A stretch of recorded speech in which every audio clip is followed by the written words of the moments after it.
Iya, Pak.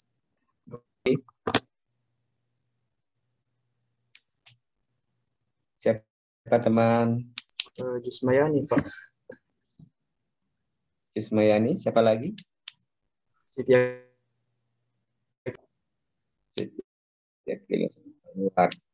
Mana Dewi Aprianti?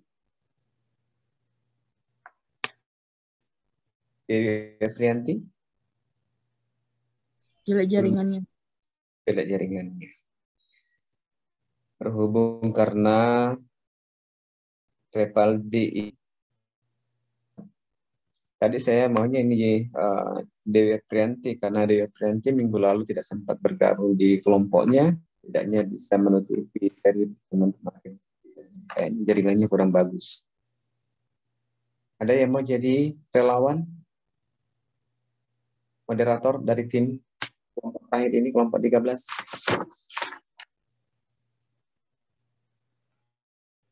Siapa mau jadi relawan?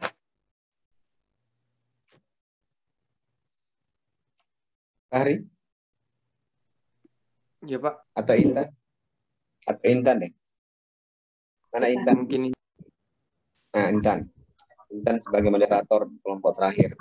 Gimana Intan? Siapa? Bersedia? Ya. Gini ya. Jadi sebelum saya memulai, saya persilahkan kepada kelompok terakhir untuk memulai makalahnya. Sedikit saya berikan gambaran terkait dengan materi kita, supaya setidaknya nanti diskusi ini bisa lebih dinamis, lebih hidup ya. Sedikit gambaran. Jadi Islam itu adalah agama rahmatan lil alamin. Agama yang mengajarkan bentuk kasih sayang. Jadi Islam itu adalah bagaimana bisa membawa rahmat kepada seluruh alam semesta, bukan hanya kepada manusia, tapi kepada tumbuh-tumbuhan, kepada hewan. Islam kontemporer adalah agama yang diajarkan oleh Nabi pada masa lampau dan berkembang hingga sekarang. Islam kontemporer adalah gagasan untuk bagaimana kita mengkaji sebagai nilai-nilai alternatif, baik dalam perspektif itu interpretasi, tekstual, maupun kajian-kajian tekstual mengenai bagaimana sebenarnya kemampuan Islam itu memberikan solusi-solusi kepada temuan-temuan atau persoalan dimensi dalam kehidupan dari masa lampau sampai hingga hari ini. Jadi konsep-konsep pemikiran Islam itu terus berkembang sesuai dengan gerak perubahan-perubahan sosial. Ajaran Islam itu mengajarkan kepada kita untuk selalu bagaimana kita menggunakan akal. Ya. Jadi Islam itu bagaimana mengajarkan kepada kita untuk terus belajar menggunakan soalan, isu-isu kita bisa memberikan tanggapan, bagaimana kita bisa mencarikan solusi-solusi terhadap persoalan itu. Agama Islam itu adalah agama akidah, agama pengetahuan. Agama Islam itu adalah agama peradaban. Jadi dengan demikian dunia. Jadi karena Islam bukan hanya sebagai agama akidah dan sebagai hanya agama ibadah, tetapi Islam adalah sebagai agama pengetahuan. Jadi dimanapun di dunia ini Islam itu bisa diterima. Islam itu adalah agama yang diwahyukan, ya, diwahyukan, bukan agama budaya. Nah inilah yang kita mau bahas. Namun Islam bukan agama yang anti budaya. Islam itu adalah wahyu, tetapi Islam itu bukan agama anti budaya. Islam itu adalah itu berfungsi untuk mengawal budaya dan pemikiran-pemikiran sehingga kemaslahatan umat itu bisa tercapai. Nah, dalam kehidupan modern ini banyak berkembang karena bagaimana budaya bisa menyesuaikan dengan agama Islam. Hari ini kita malam ini ya. Tema kita adalah bagaimana isu-isu Islam itu dalam sudut pandang kontemporer. Ada 4 garis besar terkait dengan isu kontemporer Islam ini adalah yang pertama itu adalah bagaimana itu adalah teroris, bagaimana itu yang biasa kita sering dengan namanya pluralisme, bagaimana kesetaraan gender, kemudian yang terakhir itu adalah bagaimana isu-isu terkait dengan liberalisme. Tetapi bukan hanya 4 poin itu yang kita bahas malam ini, tapi itu bisa berkembang lebih jauh kembali. Kita melihat bahwa dalam kehidupan, realita kita dalam sehari-hari itu banyak persoalan-persoalan antara budaya dengan Islam. Hingga dengan perpaduan budaya dengan Islam itu muncullah berbagai macam perspektif, berbagai macam perbedaan-perbedaan, sehingga disitulah nanti dituntut kemampuan kita untuk bagaimana menanggapi proses seperti ini. Hal-hal kecil saja di kehidupan kita sehari-hari. Banyak budaya-budaya yang dilakukan oleh saudara-saudara kita, keliling kita, namun itu memunculkan kontroversi. Untuk lebih jelasnya, saya persilahkan pada kelompok terakhir untuk memaparkan makalahnya. Silakan Intan. Baik, tapi Pak sebelumnya karena tadi sudah konfirmasi sama kelompoknya Rivaldi, katanya bisa juga moderator merekanya. Tapi tergantung sih, saya juga bisa membantu kita.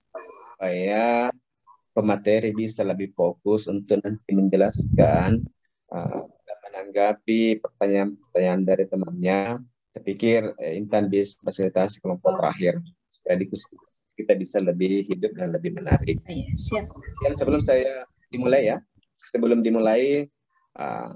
untuk kelompok yang lain, kelompok 1 sampai kelompok 12, silahkan dipersiapkan pertanyaannya karena ini adalah teman terakhir. Ini kesempatan terakhir untuk yang merasa juga yang belum pernah bertanya ya. Ada beberapa ini dari rekan saya, ada beberapa teman-teman yang belum sempat untuk. Jadi mohon disiapkan sekarang kalau ada hal-hal yang perlu dipertanyakan nanti pada kelompok. Silakan Intan. Baik Pak, terima kasih atas kesempatannya Pak. Bismillahirrahmanirrahim. Assalamualaikum warahmatullahi wabarakatuh. Waalaikumsalam. Waalaikumsalam warahmatullahi wabarakatuh. Selamat malam teman-teman sekalian. Baik, pada malam ini kita bertemu lagi dalam perkuliahan di mata kuliah Islam. Nah, di sini saya perkenalkan, saya Intan Nurul Fatimah, dan adapun dari kelompok ini yaitu ada Muhammad Rivaldi dan juga Jusmayani. Mereka dari para pemateri akan membawakan sebuah materi yang berjudul Islam dan isu-isu kontemporer. Baik, mungkin langsung saja tanpa basa-basi, kita langsung persilahkan kepada pemateri untuk menyampaikan materinya.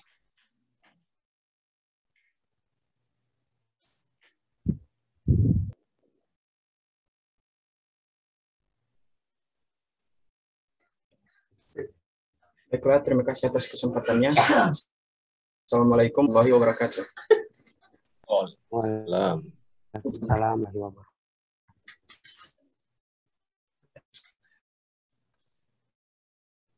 Pada kesempatan kali ini, saya akan membawakan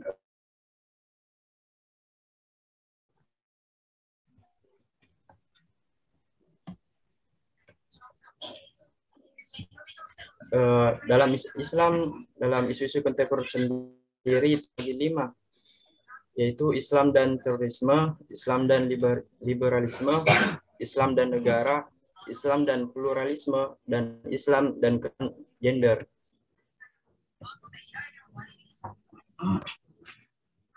Yang pertama ada Islam dan terorisme. Apa sih itu Islam? Terorisme adalah melakukan sesuatu yang menyebabkan orang menjadi panik, takut gelisah, tidak aman, dan menimbulkan gangguan dalam bidang kehidupan dan interaksi manusia. Sedangkan segala sesuatu yang menyebabkan goncangan keamanan, pertumpahan darah, pelampauan batas dengan berbagai bentuknya. Pada dasarnya, wacana mulai muncul ke permukaan setelah terjadi tragedi 11 September 2001. Konstelasi politik global menjadi berubah total, sebab Amerika melalui Presiden Bush mengeluarkan kebijakannya yang mengejutkan dunia. Mereka mengatakan bahwa pihak-pihak yang tidak bergabung bersama mereka untuk memerangi teroris, maka akan menjadi musuh mereka. Kalimat ini di mana-mana. Sekarang bagi semua bangsa di dunia hanya ada pilihan.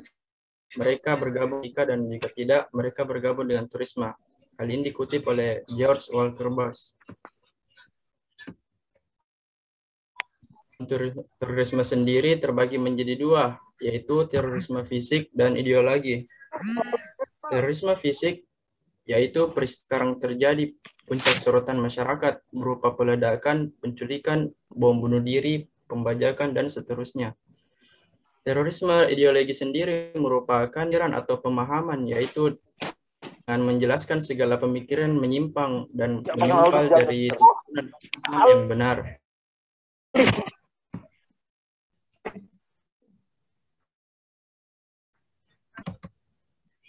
Contoh beberapa kasus gerakan komando jihad yang sulit dianggap teroris karena tidak memiliki ideologi dan tujuan jelas serta berskala kecil. Sementara jelas merupakan teror karena menciptakan ketakutan atau kecemasan yang luar biasa. Mengikuti definisi di atas, gerakan Islam garis keras tidak identik dengan teroris. Seperti kata Hashim Musadi, orang Islam yang berwawasan keras kalau dia keras-kerasnya sendiri, hubungannya dengan teroris. Baru disebut teroris kalau dia berbuat destruktif di luar dirinya. Dan yang selanjutnya ada Islam dan liberalisme.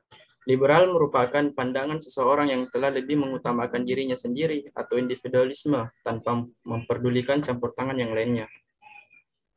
Islam liberal sendiri mempunyai makna kebebasan tanpa batas atau bisa dikatakan sikap yang permisif atau ibahiyah, yaitu sikap menolak tanpa mengenal batas yang pasti. Pemikiran Islam liberal. Pemikiran Islam liberal ya adalah satu pemikiran yang berupa membebas Islam dari Islam yang satu, yang disepakati, dan Islam yang sudah mapan. Secara ringkasnya, pemikiran liberal tidak dapat dikatakan sebagai mazhab Islam, karena pemikiran ini bertujuan untuk meliberalkan dan merongkai takrif Islam yang tadi telah disetujui oleh seluruh umat Islam sebelumnya.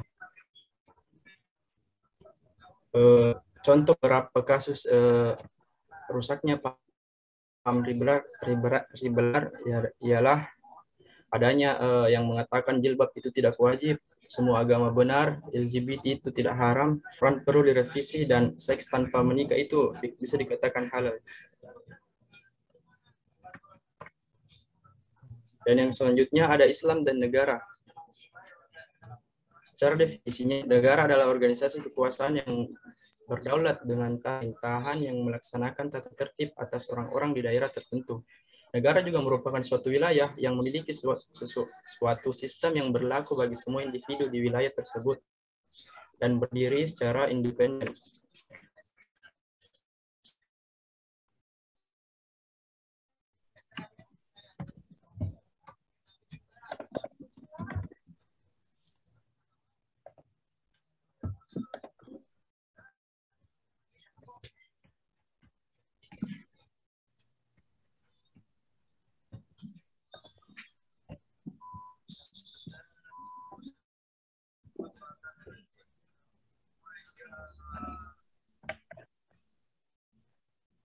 Maaf Pak, tuh Pak, ada kesalahan.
Teori-teori tentang hubungan negara dan hubungan agama dan negara.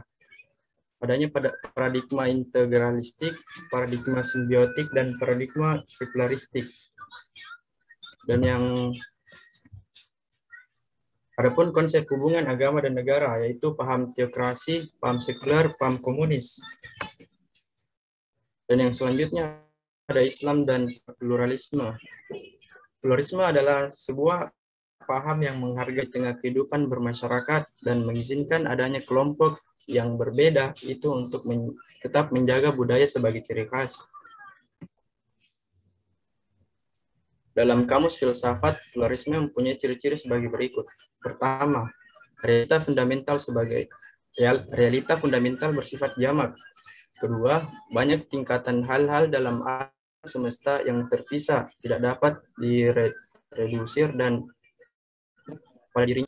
Dan yang ketiga, alam semesta pada dasarnya ditentukan dalam bentuk dan tidak memiliki kesatuan atau kontinuitas harmonis yang mendasar, koren dan rasional fundamental. Sebab-sebab lain lahirnya teori pluralisme, yaitu adanya faktor internal dan eksternal.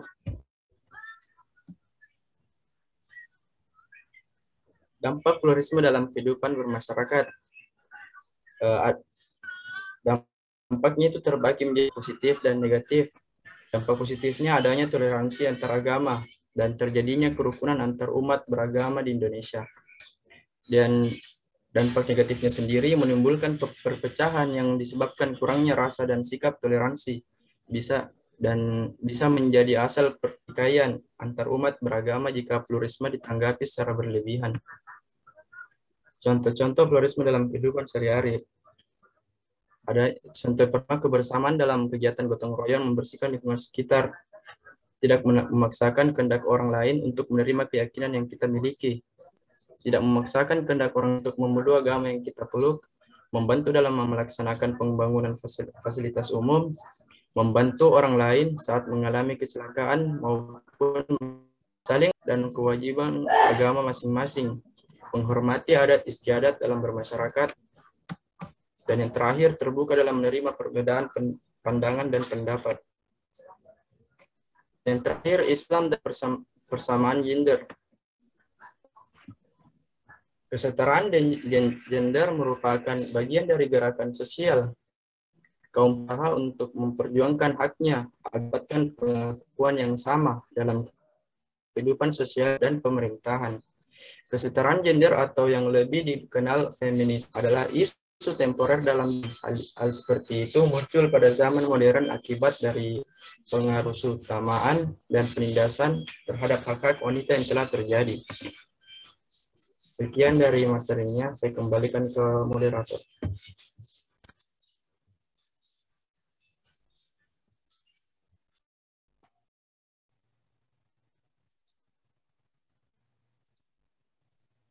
Baik, terima kasih Saudari Muhammad Rivaldi.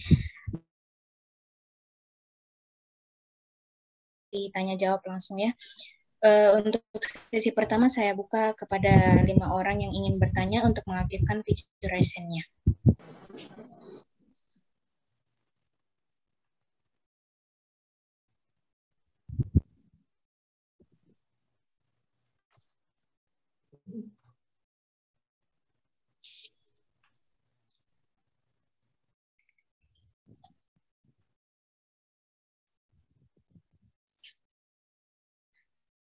Baik, untuk yang bertanya di awal, saya persilahkan kepada Saudara Didit Dwi Haryadi.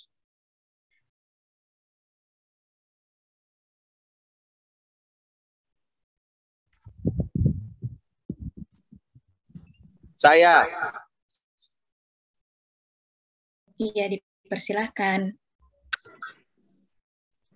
Oke, perkenalkan nama saya Didi Aryadi, ingin bertanya tentang terorisme. Bagaimana cara mencegah terorisme khususnya di Indonesia yang negara mayoritas Islam? Terima kasih.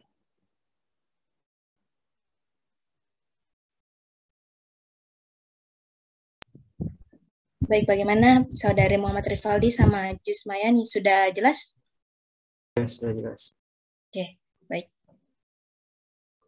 Untuk selanjutnya saya persilakan kepada Saudara Muhammad Faisal. Terima kasih, moderator. Baik, Assalamualaikum warahmatullahi wabarakatuh. Saya ingin mengajukan pertanyaan, yaitu mengenai bagaimana pandangan Islam, bagaimana pandangan Islam tentang terorisme?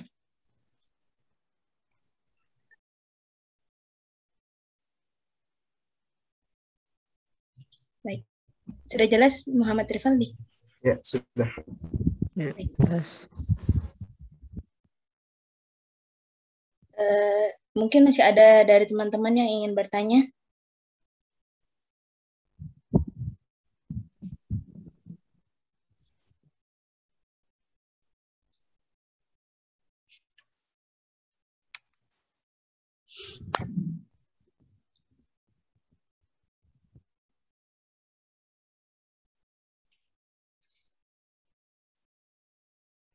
Silakan Fahri.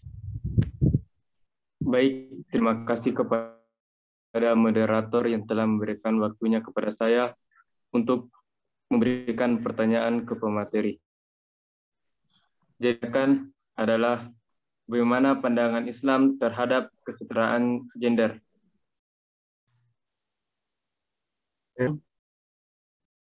Silakan diulang, Saudara Fahri. Baik, saya akan mengulang.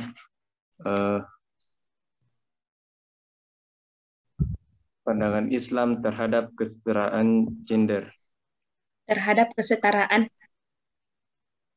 gender. Iya. Iya. Ya. Terima kasih. Terima kasih, Mbak.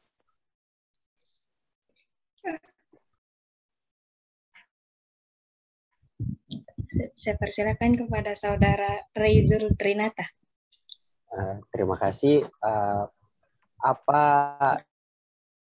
yang menyerang orang yang tidak memeluk Islam menganggap Islam sebagai sebagai agama teroris, dan bagaimana cara menanggulangi, bagaimana cara memberitahukan kepada mereka bahwa Islam itu bukan agama teroris. Terima kasih. Bagaimana, sudah jelas? Iya. Terima kasih Saudara Rey. Dipersilakan kepada Saudari Wanda Sri Rahma. Baik, terima kasih atas kesempatannya. Pertanyaan saya, bagaimana konsep dan perkembangan gerakan feminisme dalam Islam? Terima kasih.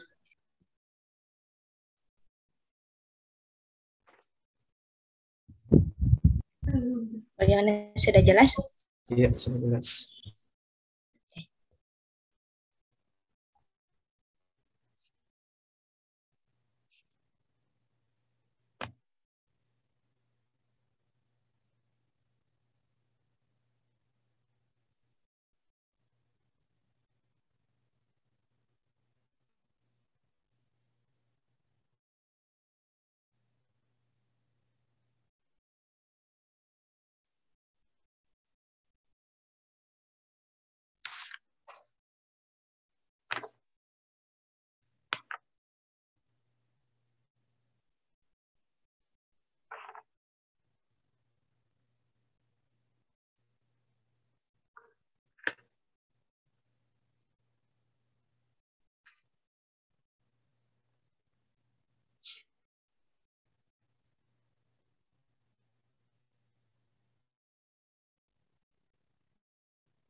baik dan benar. Langkah berikutnya ialah tentang bagaimana cara untuk memahamkan ilmu pengetahuan tersebut.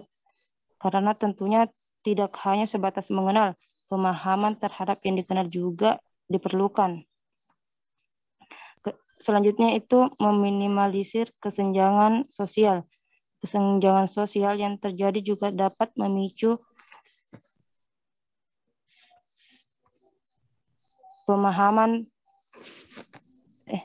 memicu munculnya tindak terorisme.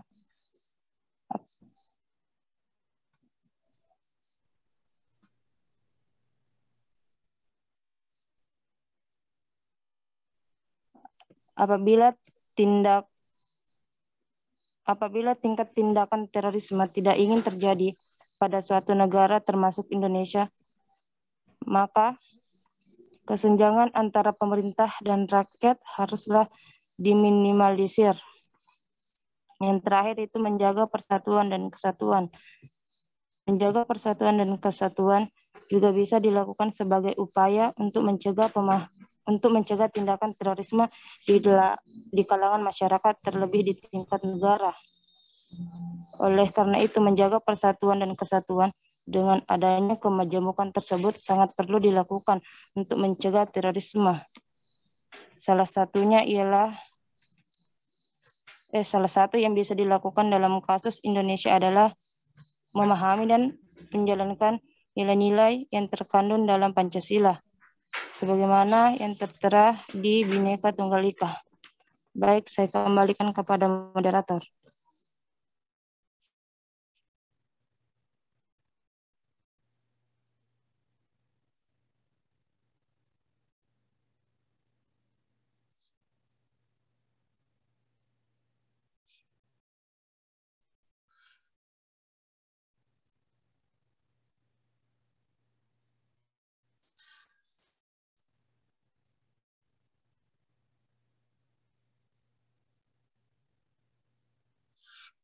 Bagaimana jawaban dari Yusmayani, Saudara Didi Dwi?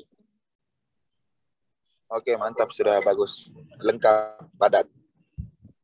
Terima kasih atas pertanyaannya. Baiklah, Kompor gas. Baiklah, saya akan menjawab pertanyaan dari Saudari Wanda Sri Rahma. Bagaimana konsep dan perkembangan gerakan feminisme dalam Islam? Konsep dan pergerakan feminisme pertama kali muncul di Barat yang didasari oleh ketidakpuasan di kalangan wanita atas perlakuan yang tidak semestinya. Terhadap mereka. Konsep dan pergerakan ini lambat laun mulai menyebar di belahan dunia hingga sampai ke dunia timur serta negara-negara Islam. Dalam agama Islam sendiri, kesetaraan gender sudah terungkap secara jelas, bahkan praktiknya telah muncul pada masa awal Islam. Konsep feminisme di Timur, khususnya dalam Islam, adalah feminisme yang sangat menjunjung nilai-nilai religius yang merupakan titik pemahaman mengenai feminisme ini. Pemahaman mengenai kedudukan perempuan yang terdapat dalam Al-Quran maupun Sunnah yang menyatakan bahwa perempuan memiliki kedudukan yang setara dengan laki-laki menjadi dasar bagi para feminis Muslim dalam melancarkan gerakan feminisme. Konsep feminisme dalam Islam berbeda dengan konsep feminisme yang ada di dunia Barat. Konsep feminisme dalam Islam merupakan konsep atau gerakan feminisme yang Islam integratif, yang meletakkan perempuan bukan sebagai lawan pria, melainkan sebagai kawan atau mitra yang saling mendukung satu sama lain. Bagaimana dari jawabannya, Saudari Wanda?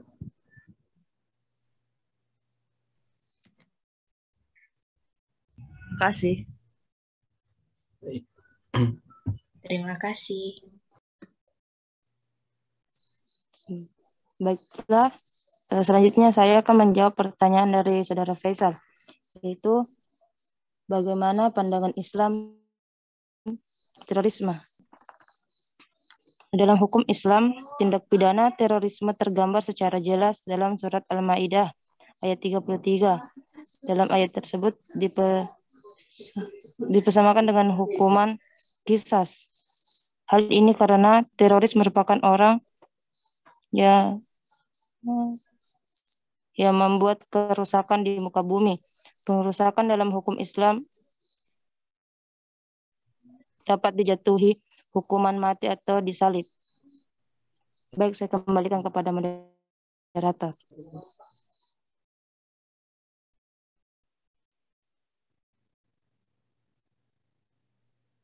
Bagaimana Saudara Muhammad Faisal jawabannya?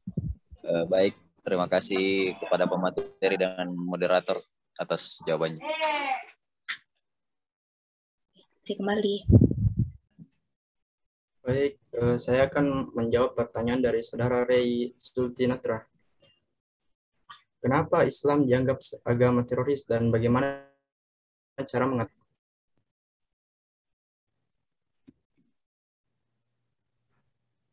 Alasan kenapa Islam itu sering dikatakan sebagai teroris, hal ini boleh jadi karena mungkin sebagian pelaku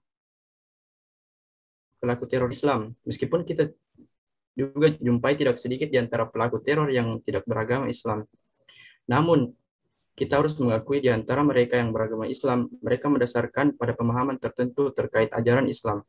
Jadi sesungguhnya ada pemahaman, ada cara pandang yang melampaui seperti terorisme tersebut. Oleh karenanya, menurut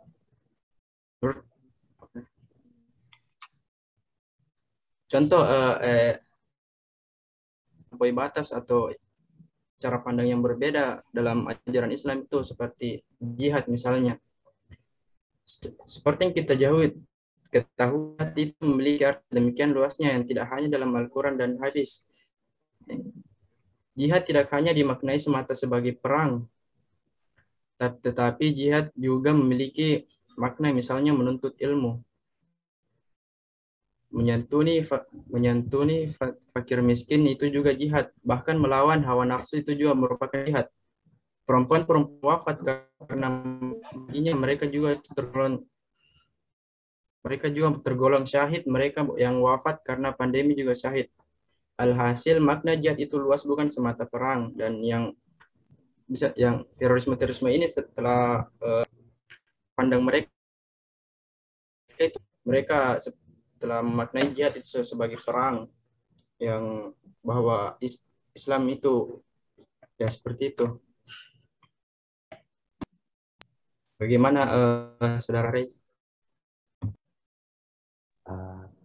Terima kasih, jawabannya cukup. Terima kasih kembali. Baik, mungkin untuk sesi pertama di sesi tanya jawab ini sudah selesai. Mungkin bagi teman-teman yang lain yang masih ingin bertanya, dipersilahkan untuk mengaktifkan fitur raise hand-nya.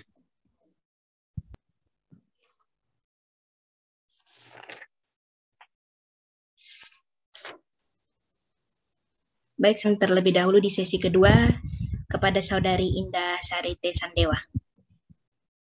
Baik, terima kasih atas kesempatan yang diberikan oleh moderator. Pertanyaan saya, menurut Anda, apakah Natal itu termasuk wujud toleransi atau bukan? Terima kasih.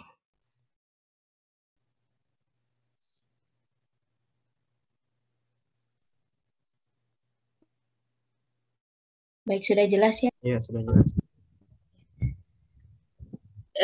Yang selanjutnya saya persilakan kepada Saudari Nurul. Baik, terima kasih atas kesempatannya. Pertanyaan saya yaitu, apakah agama bisa menjadi penyebab atau faktor munculnya tindakan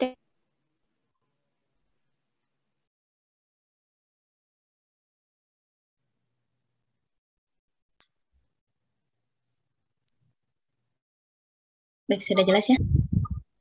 Dipersilakan, terima kasih Nurul Hanifah, kepada Saudari Saidina Aurin. Baik, terima kasih kesempatannya. Saya ingin bertanya, apa tanggapan Anda tentang aksi terorisme yang terjadi di Papua yang mengakibatkan salah satu tenaga medis meninggal? Pertanyaan saya, apakah terorisme selalu dikaitkan dengan Islam, sedangkan di Papua bisa mayoritasnya kebanyakan non-Muslim? Sekian, terima kasih. Bisa diulang, coba lebih. Kan ada aksi teroris yang terjadi di Papua yang mengakibatkan salah satu tenaga medis meninggal. Pertanyaanku, apakah terorisme selalu dikaitkan dengan Islam, sedangkan di Papua bisa dibilang keyakinan non-Muslim lebih banyak? Ya, baik, sudah jelas. Terima kasih. Ya. Selanjutnya saya persilakan kepada Saudari Nur Awalia Ramadhani. Baik, terima kasih atas kesempatannya, moderator. Pertanyaan saya adalah, saya ingin bertanya tentang kesetaraan gender. Nah, kebanyakan orang akan bilang laki-laki itu lebih dianggap laki-laki itu diagungkan karena apa yang laki-laki bisa belum tentu perempuan itu bisa. Maksud saya, jika laki-laki lebih dipandang sesama manusia, di dalam Al-Quran derajat perempuan itu lebih tinggi. Bagaimana kira-kira itu menurut Anda?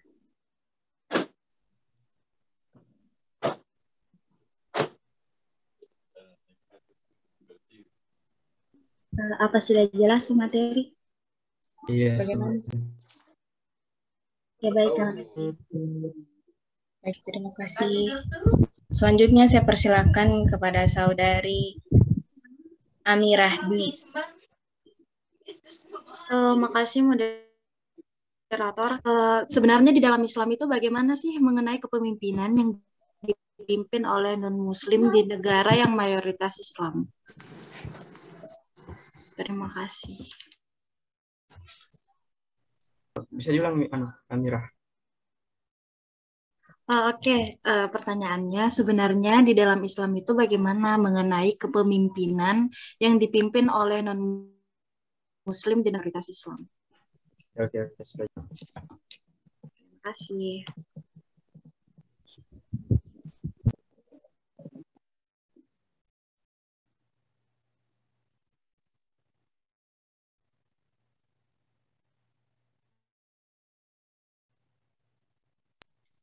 Baik, untuk yang 5 orang ini di sesi kedua kita keep dulu pertanyaannya. Bagi siapa yang sudah membacakan pertanyaannya tadi boleh lower hand ya. Nur Awalia sama Saudari Amirah.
Baik, saya akan menjawab pertanyaan dari Saudari Nurul Hanifah.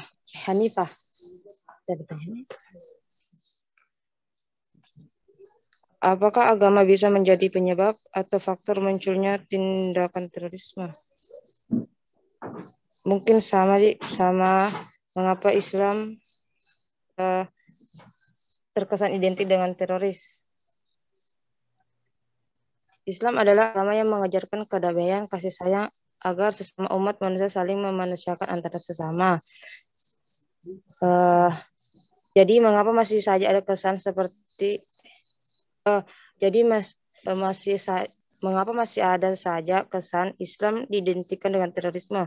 Boleh jadi karena mungkin sebagian pelaku teror itu beragama Islam. Meskipun kita juga jumpai tidak sedikit di antara pelaku teror yang tidak beragama Islam. Namun kita harus mengakui di antara mereka yang beragama Islam, mereka mendasarkan pada pemahaman tertentu terkait ajaran Islam. Jadi sesungguhnya ada pemahaman, ada cara pandang yang melampaui batas sehingga memunculkan tindakan ekstrim. Oleh karenanya, kita harus memahami betul ketika ingin menerjemahkan, menentukan teks-teks yang menjadi sumber ajaran Islam.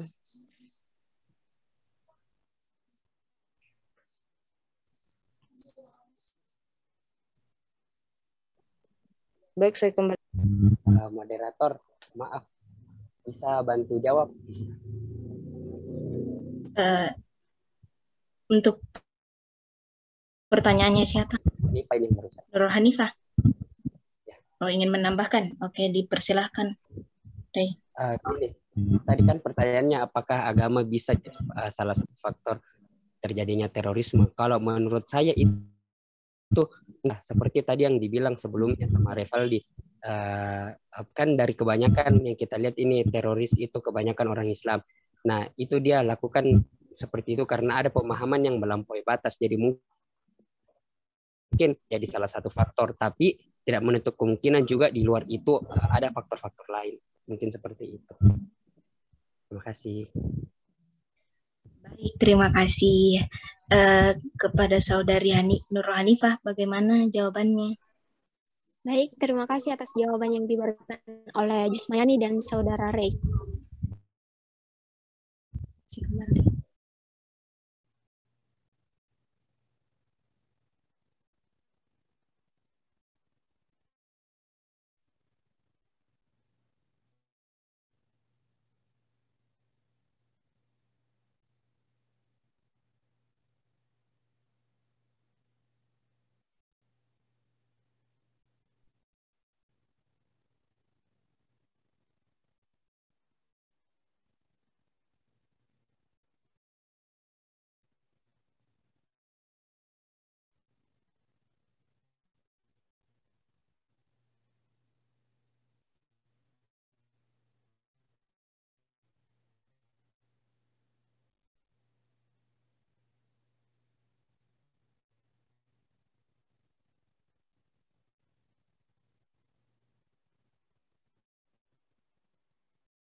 Baik, saya jawab pertanyaan dari Indasari Cendeo.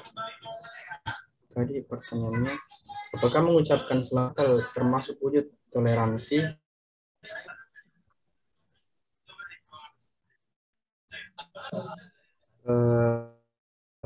Pertama, gimana ya? Hukum mengucapkan selamat Natal ke orang non-Muslim itu telah dijelaskan dalam kutipan Quraisy Shihab. Ucapan selamat Natal tidak dilarang dan atau diperbolehkan asalkan ucapan itu tidak berdampak pada kaidah umat Muslim. Beliau juga menuturkan hal tersebut juga terdapat dalam Al-Quran. Kita boleh hidup bersama mereka non-Muslim dengan melakukan sesuatu yang tidak bertentangan dengan syariah Islam. Maka tidak ada larangan bagi Muslim mengucapkan selamat pada non-Muslim dengan kalimat biasa yang tidak mengandung pengakuan atas agama mereka atau rela dengan hal itu. Bagaimana Saudari Tesan Indah?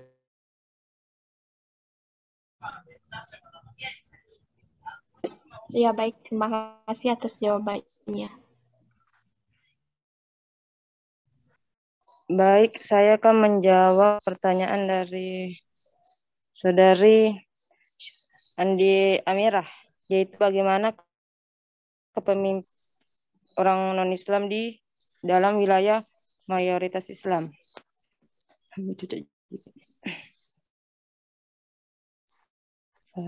Di dalam Al-Quran,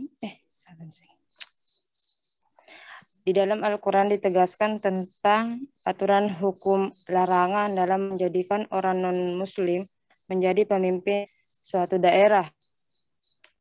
Seperti dalam surat Ali Imran yang terjemahannya, janganlah orang-orang mukmin menjadikan orang-orang kafir sebagai pemimpin dengan meninggalkan orang-orang mukmin. Barang siapa berbuat demikian niscaya lepaslah ia dari pertolongan Allah kecuali karena siasat memelihara diri dari sesuatu takuti dari mereka. Dan Allah memperingatkan kamu terhadap diri siksanya dan hanya Allah lah tempat kembali. Namun dalam penafsirannya di sini hanya bagi anonim atau kafir yang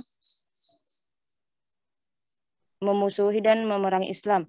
Jadi untuk golongan non-Islam yang berdamai dengan orang-orang Islam, sebaiknya harus berbuat baik dan berbuat adil. Dengan Quran surah Al-Mumtahanah, Allah tidak melarang kamu untuk berbuat baik dan berlaku adil terhadap orang-orang yang tidak memerangimu karena agama dan tidak pula mengusir kamu dari kampung halamanmu. Sesungguhnya Allah mencintai berlaku adil.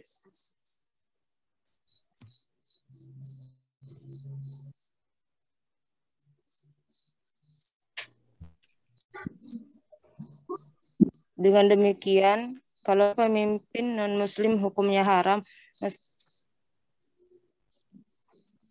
mestinya penerapannya untuk konteks negara kita bukan hanya berlaku untuk lembaga eksekutif saja, melainkan juga astagfirullah.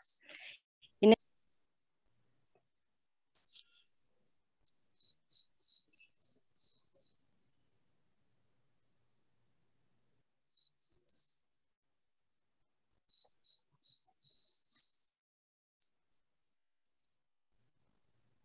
dengan demikian negara kita bukan merupakan ulang-ulang. Negara Islam berdasarkan ketahanan yang Maha Esa yang mengakui keberadaan agama yang ada. Di muka semua pemeluk agama sama dan mempunyai hak yang sama, termasuk hak memilih dan dipilih.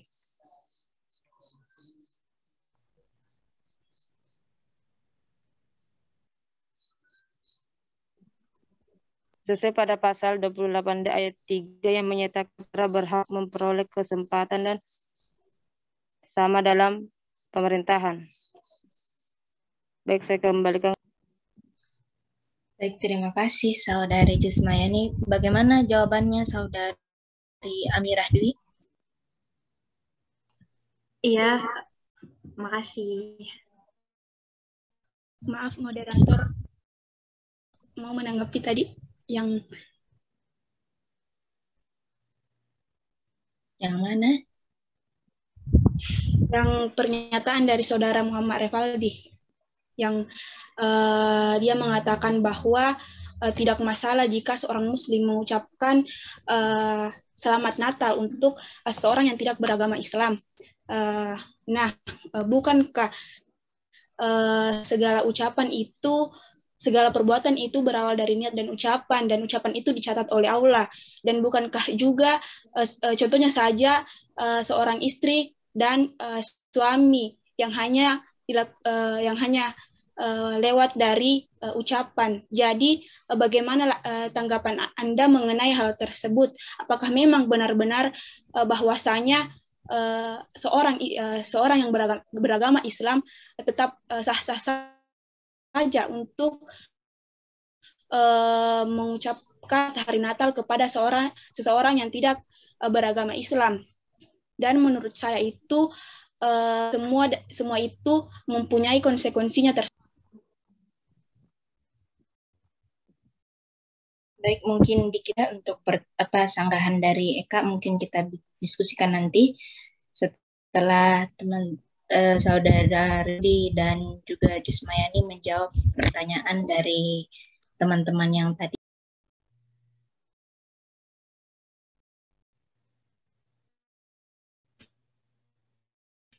Saya akan menjawab pertanyaan dari Sayyidina Aurin.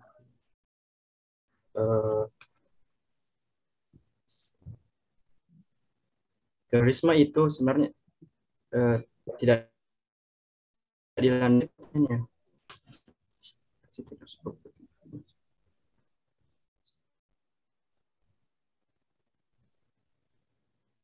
Coba tadi saya dinawarin, bisa diulang.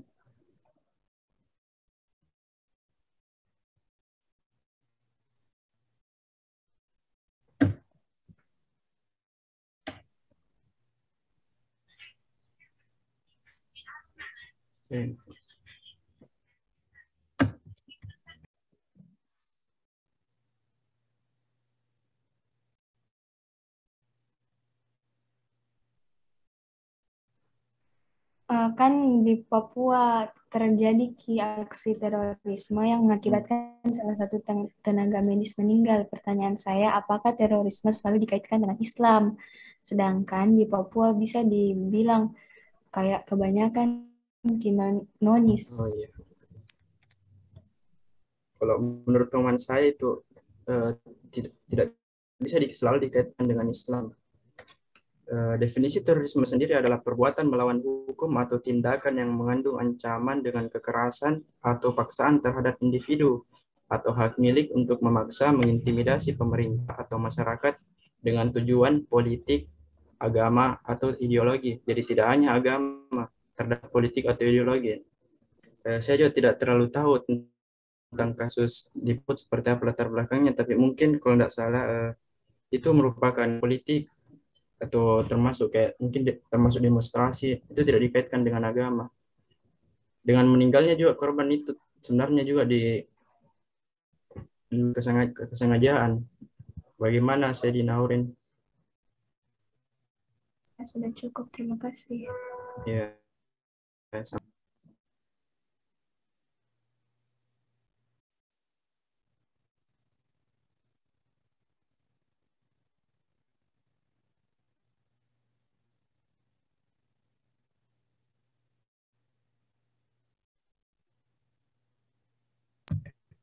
Mungkin sudah terjawab semua pertanyaan. Belum, satu lagi. Punya Nur Awaliyah.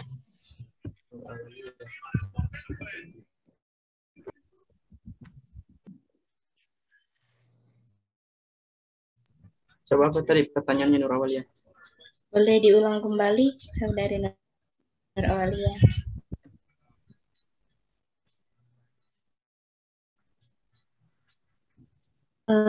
Jadi pertanyaan saya itu tentang kesetaraan gender.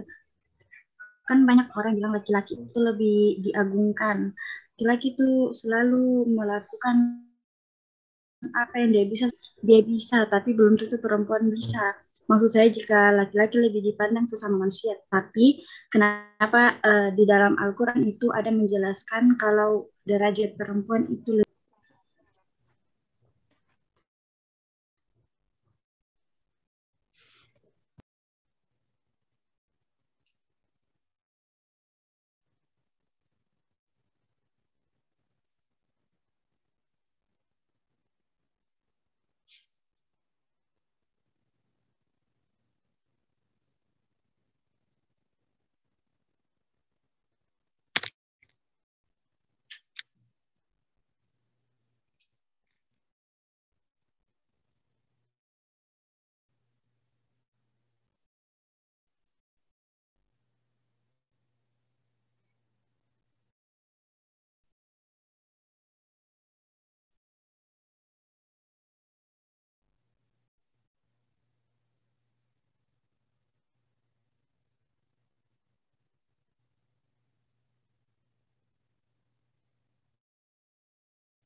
Baiklah, saya akan menjawab dari Nur Awaliyah. Jadi ada perbedaan antara segi kemampuan itu dikaitkan dengan pendidikan biologi, karena itu termasuk fisik atau memang ini perempuan dan laki-laki beda anunya fisiknya. Sementara kalau dikaitkan dengan agama, derajat itu yang dimaksud itu artinya dalam beramal. Kalau perempuan dan laki-laki itu tidak dibedakan gendernya dalam beramal. Jadi begitu. Bagaimana Nur Awalia?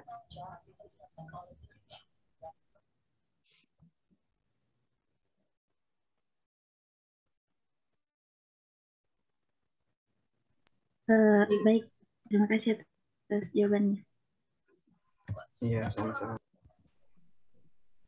Baik, mungkin sudah selesai untuk sesi kedua ini. Dan Pak, berizin bertanya Pak. Mungkin kalau misalnya masih ada teman yang ingin bertanya, masih boleh dibuka Pak. Saya kira cukup Intan ya, karena ini sebenarnya sudah nanti saya tambahkan. Silahkan kalau belum ingin menyimpulkan seluruh pertanyaan. Oke, baik Pak.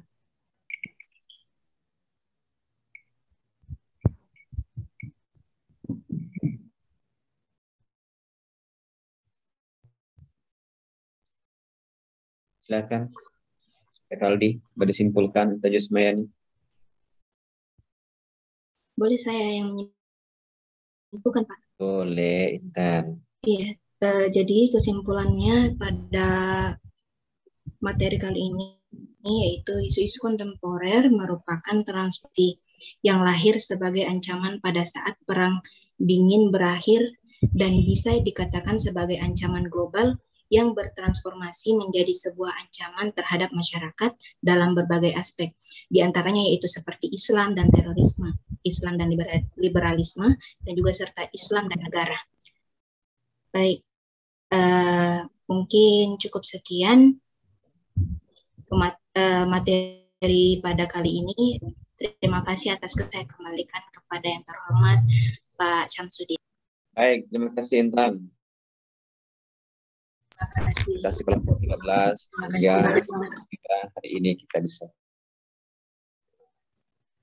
Jadi tadi sudah ada beberapa pertanyaan ya. Kalau saya tanggapi waktunya habis. Poin-poinnya saja saya sampaikan bahwa terkait dengan isu-isu tadi ada 5 poin utama, yaitu isu liberal, kemudian isu pluralis, kemudian isu terorisme, dan isu-isu kesetaraan gender. Kita ini sebagai umat muslim wajib hukumnya berpikir rasional, berpikir kritis untuk menyikapi setiap isu-isu yang muncul. Kita harus memiliki pemahaman yang utuh, tidak tafsirkan ayat atau hadis itu potong-potong sehingga nanti kita jadinya salah tafsir, sehingga nantinya munculkan penafsiran-penafsiran yang istilahnya nih penafsiran yang sempit, sehingga label-label bahwa Islam itu adalah agama yang suka kekerasan, itu bisa kita. Persoalan 4 tadi, isu itu tadi, itu sebenarnya tidak lepas daripada ada namanya kaitan politik antara persaingan antara Barat dan Timur, sehingga label-label liberal itu adalah bagaimana mengajarkan kita tentang kebebasan yang bisa berarti kebebasan yang tanpa batas.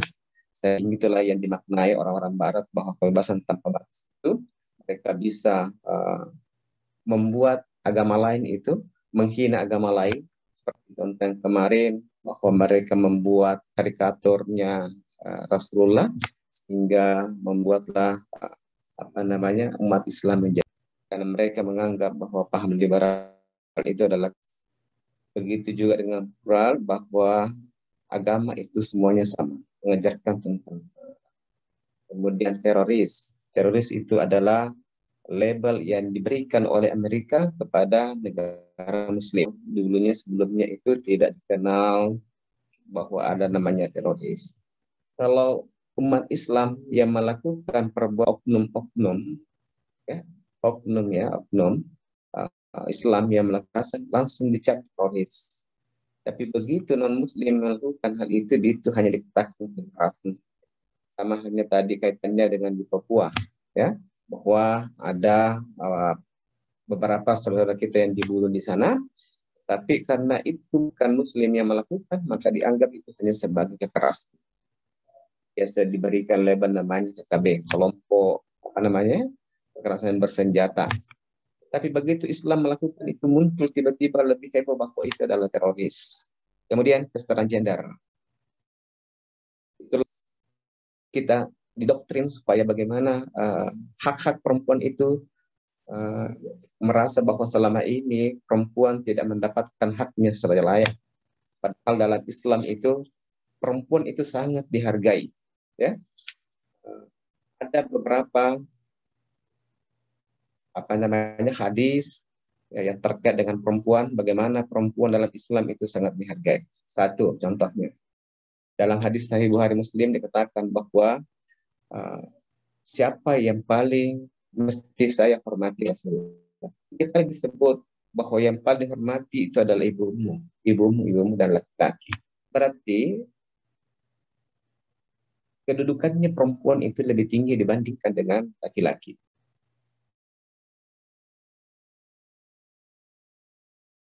Oleh Islam itu perempuan tidak boleh safar, tidak boleh melakukan perjalanan tanpa didampingi oleh mahramnya. Kemudian 3, dasarnya bahwa Islam sangat menghargai perempuan, bahwa surga itu berada di bawah telapak kaki ibu.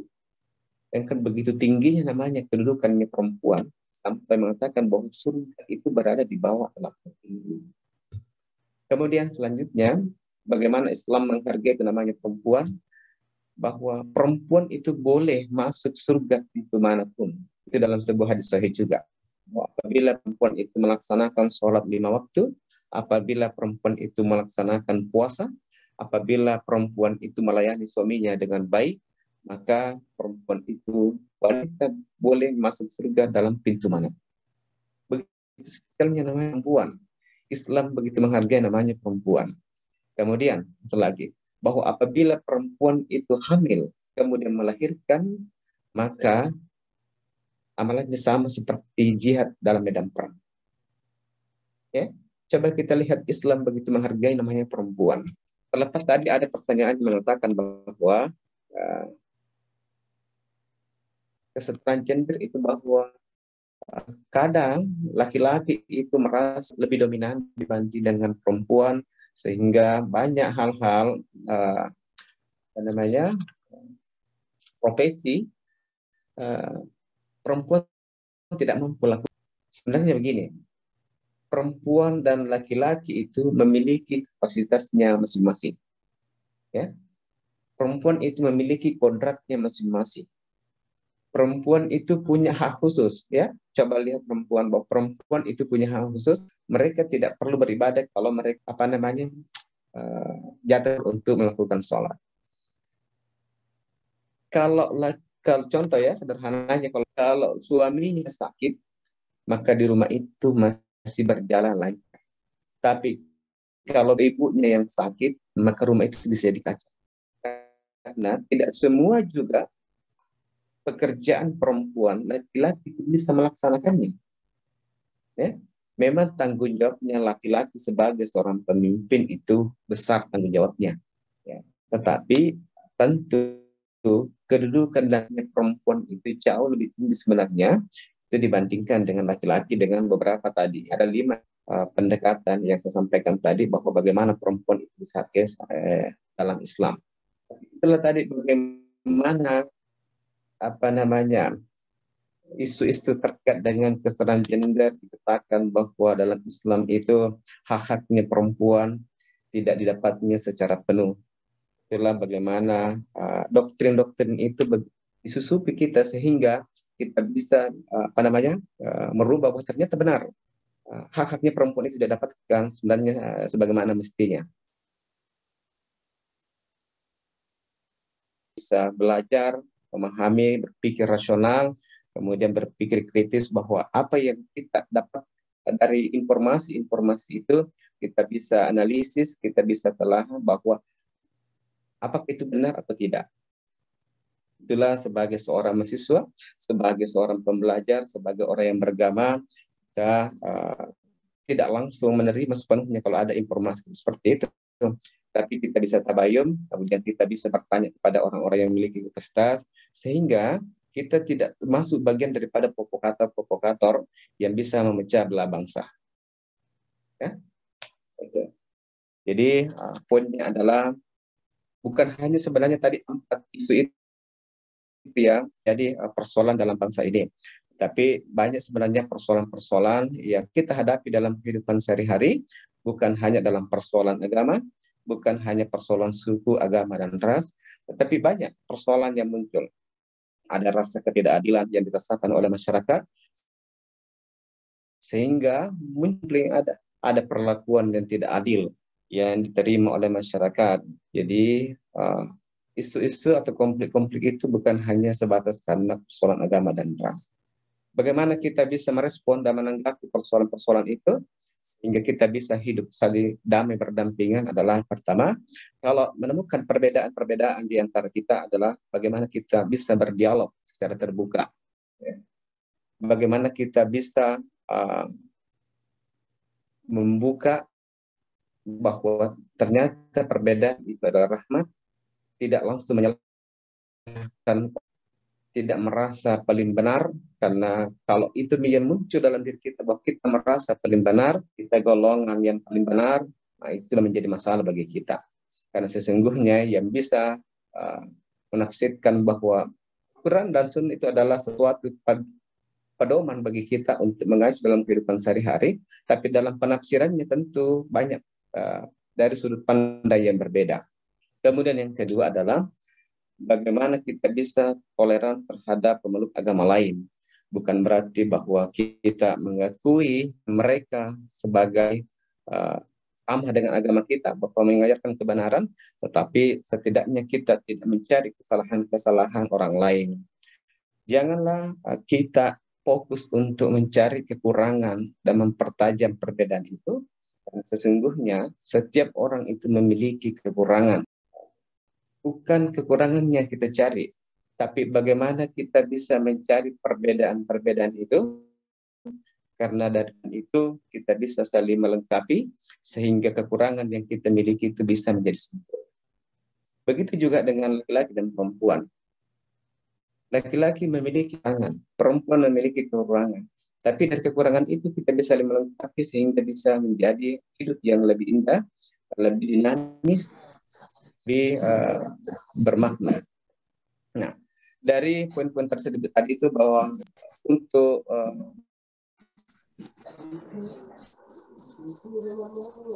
bisa dimut dulu yang lain, ya.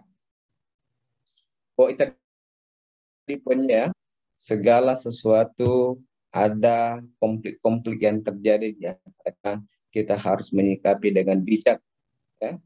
Bukan langsung merespon dengan emosi, tapi bagaimana kita sebagai orang yang berpendidikan, orang yang beragama itu bijak menghadapi setiap persoalan. Sebelum saya menutup perkuliahan ini, tentu dari pertemuan pertama sampai malam ini, nanti Jumat depan kita sudah memasuki UAS, ujian semester.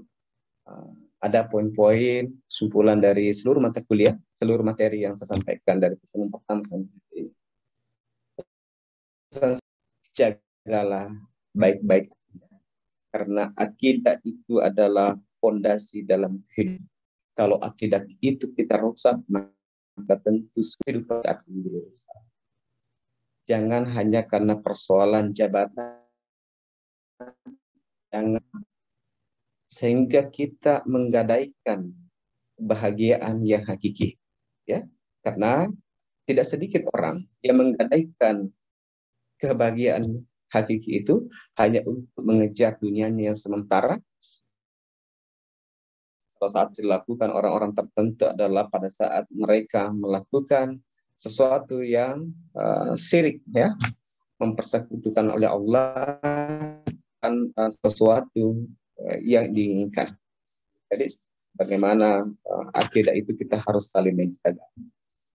Kemudian yang adalah tuntutlah ilmu setinggi-tingginya. Bagaimana pertama saya sampaikan bahwa janganlah sampai hanya nanti sebatas Kejarlah ilmu setinggi-tingginya sampai S2, S3. Karena dengan ilmu itu kita bisa meraih kesuksesan dunia ini. Ilmu itu kita kebahagiaan di akhirat. Dengan ilmu itu kita bisa berbagi dengan orang lain. Dengan ilmu itu kita bisa mengangkat derajatnya diri kita, mengangkat derajatnya orang tua, mengangkat derajatnya anak tua. Dan itu dalam Al-Quran disampaikan bahwa Auzubillahi minasyaitonirrahmanirrahim, yarfa'illahu allazina amanu minkum wallazina utul ilmi darajati. Oh, Allah akan mengangkat derajat orang-orang yang beriman dan beberapa derajat orang-orang yang Allah sendiri yang akan melantik pada orang yang memiliki ilmu. Tentu dengan ilmu adalah ilmu yang sesuai dengan tuntunan agama. Jadi salah satu amal yang tidak pernah terputus amalannya adalah ilmu yang bermanfaat. Apa bedanya harta dan ilmu? Kalau harta itu semakin dibagi akan semakin banyak. Kalau ilmu semakin dibagi akan semakin banyak. Harta itu membutuhkan tempat, ilmu itu tidak membutuhkan tempat. Ya. Harta itu kalau disimpan akan menjadi bahan rebutan kepada ahli waris kita. Tetapi ilmu itu kalau dibagi akan menjadi lebih baik kepada ahli-ahli waris kita. Ya. Kemudian yang ketiga adalah jagalah sholatnya. Walaupun saya paham bahwa di kelas ini masih ada beberapa adik-adik yang masih sering bolong-bolong sholatnya. Ingat bahwa itu adalah sesuatu yang wajib. Ya. Jadi innallaha la yuhibbu. Jadi kita ini hanya untuk beribadah kepada Allah. Jadi tujuan kita diciptakan untuk beribadah, jagalah sholat itu, karena amalan yang pertama nanti akan di hari kemudian itu adalah amalan sholat.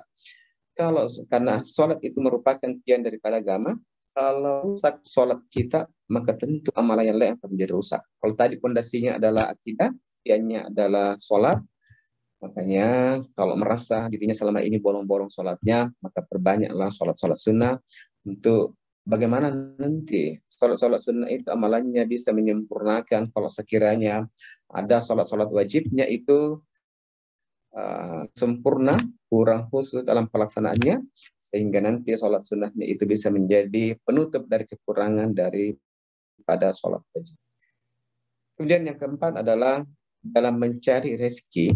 Ya, tentu karena kita hidup di dunia ini, kita membutuhkan namanya rezeki, tapi carilah rezeki yang halal.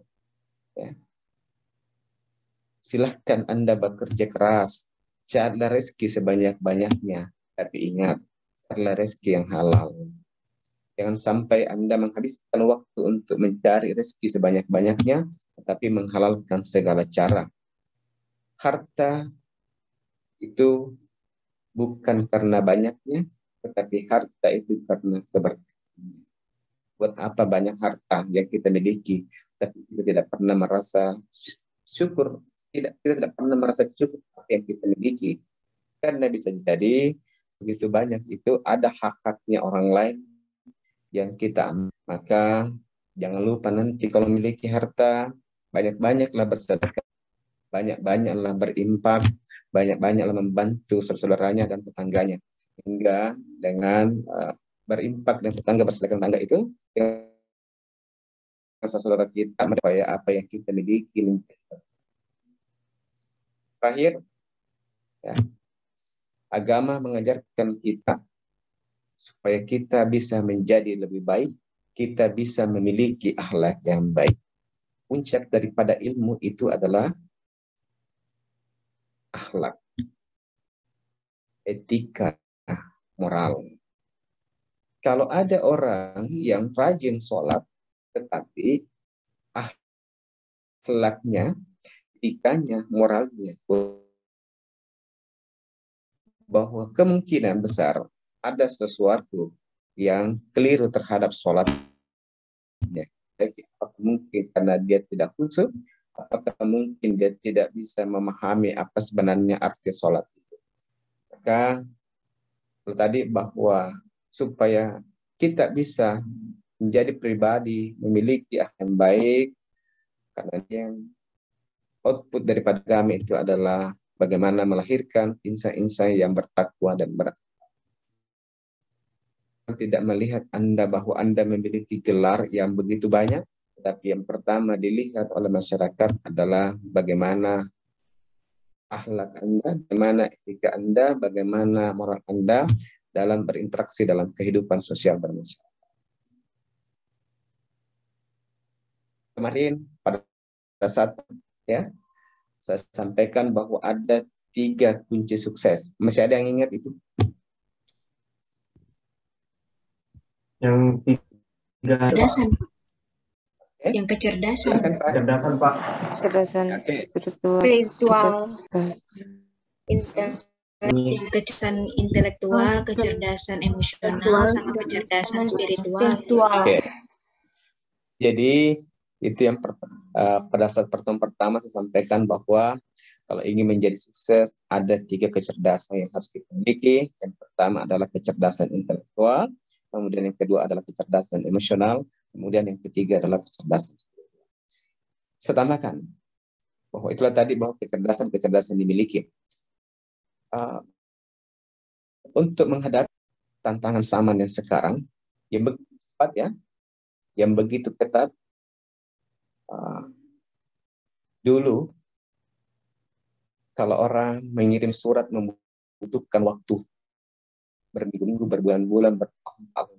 Hari ini orang mengirim surat tidak membutuhkan jam, menit, tetapi hitungan detik. Perkembangan zaman begitu cepat, tantangan teknologi yang begitu cepat, sehingga kita dituntut untuk menyelesaikan bahwa bagaimana kita bisa menghadapi tantangan seperti itu, bagaimana kita bisa bersaing dengan orang-orang yang memiliki kapasitas tidak tertinggal, apa yang harus kita miliki. Soalan kemarin bahwa Anda memiliki cita-cita itu adalah harapan. Apakah nanti cita-citanya terwujud atau tidak? Karena kita manusia hanya bisa bercita-cita, kita manusia hanya bisa berharap. Persoalan nanti kita mau jadi apa kedepannya tidak ada yang pasti. Yang jelasnya yang harus kita miliki sebagai orang yang beragama, yang pertama adalah ingin menjadi orang sukses. Pertama kita harus memiliki karakter. Yang pertama adalah karakter akhlak. Karakter akhlak yang harus kita miliki supaya kita mampu bersaing adalah karakter iman, kemudian karakter takwa, karakter jujur, kemudian karakter rendah hati. Itulah tadi bahwa outputnya akhlak.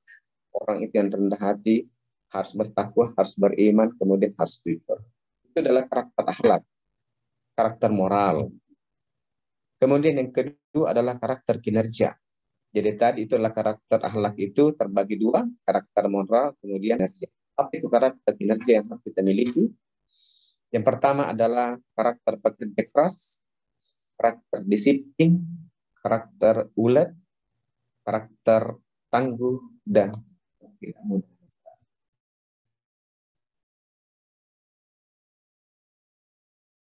Ini semua dengan harus berkolaborasi. Karena kalau kita hanya memiliki keimanan, kita hanya memiliki namanya takwa, kita hanya memiliki jujur rendah hati, tapi kalau kita tidak memiliki karakter kinerja yang disiplin, bekerja keras, ulet, tangguh, dan tidak mudah menyerah, maka kita tidak bisa produktif. Ya? Kalau kita tidak memiliki karakter bekerja keras, kita tidak bisa produktif. Begitu juga sebaliknya. Ada orang bekerja keras, ada orang disiplin, ulet, tangguh, dan tidak mudah menyerah, tapi tidak jujur. Itulah yang terjadi. Banyak orang pintar, banyak orang bekerja keras, tapi tidak jujur, sehingga melahirkanlah karakter koruptor. Karena dia memiliki kecerdasan tadi, tapi dia tidak memiliki karakter moral. Nah, dua-dua harus dimiliki. Jadi kalau Anda nanti punya cita-cita, punya apapun nanti profesi Anda ke depannya, dan jelasnya karena profesi itu bisa berubah kapan saja, dan nanti takdir kita, tetapi yang harus kita miliki tadi itu moral dengan karakter kinerja. Ya. Jadi persoalan nanti kita mau jadi apa, profesi apapun, Yang harus kita persiapkan dari sekarang itu adalah kita harus memiliki persiapan yang matang. Kita harus memiliki persiapan yang lebih baik. Di mana kita harus memulai? Persiapan yang matang itu adalah kita memulai dari kelas ini. Kita memulai dari keluarga. Jadi Anda persiapkan dari sekarang bahwa Anda ingin nanti ke depan jadi apa. Mulailah persiapkan dari sekarang dari kelas ini. Anda bisa berbagi dengan teman-teman Anda bisa berdiskusi, Anda bisa melakukan terhadap teman-teman Anda. Kira-kira ke depannya saya mau jadi apa. Begitu juga sebaliknya di rumah. Karena di rumah adalah tempat surga kita, bahwa bagaimana kita bisa berinteraksi dengan keluarga, meminta masukan-masukannya. Itulah kita bisa mempersiapkan diri sebaik mungkin untuk bisa menyongsong masa depan yang lebih sukses.